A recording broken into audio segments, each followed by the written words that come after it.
Guys यो चाहिँ धेरै इम्पोर्टेन्ट छ है, यो चाहिँ इलेक्ट्रोनिक सर्किट हो। जस्तै कि list of the advantage and of the negative feedback amplifier so that the negative feedback improve the gain stability भन्छ।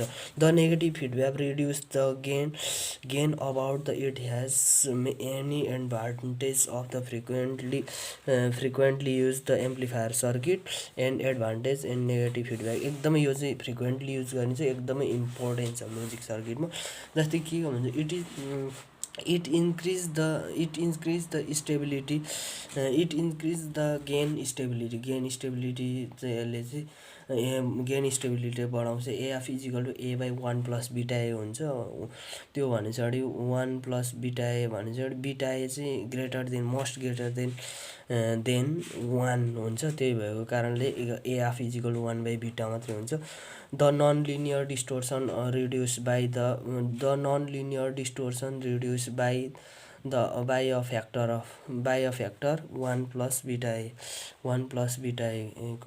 टाइमले चाहिँ रिड्युस हुन्छ। अनि त्यसरी द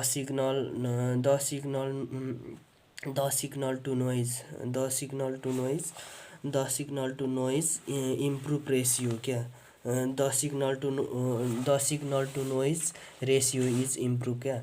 जस्तै कि कुनै पनि सिग्नलको नोइज रेसियोलाई चाहिँ इम्प्रुभ गर्नु मिल्छ। जस्तै कि the bandwidth of amplifier reduce by the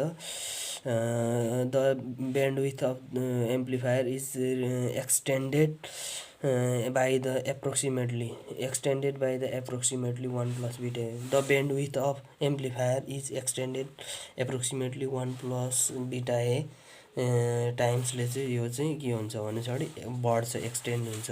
त्यसरी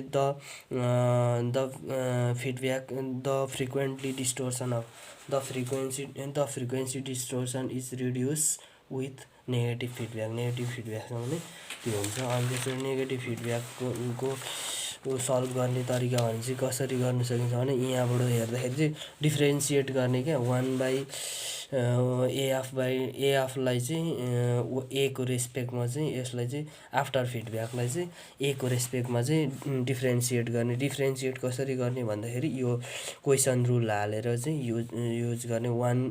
एएफ भनेको ए बाई 1 प्लस बिटा एलाई चाहिँ ए माथिको एलाई यु माने तलकोलाई भी माने। अनि त्यस पछाडि त्यसलाई चाहिँ हामीले चाहिँ डेरिभेटिभ गर्ने अनि त्यस पछाडि डिभाइड गर्ने बोथ साइड।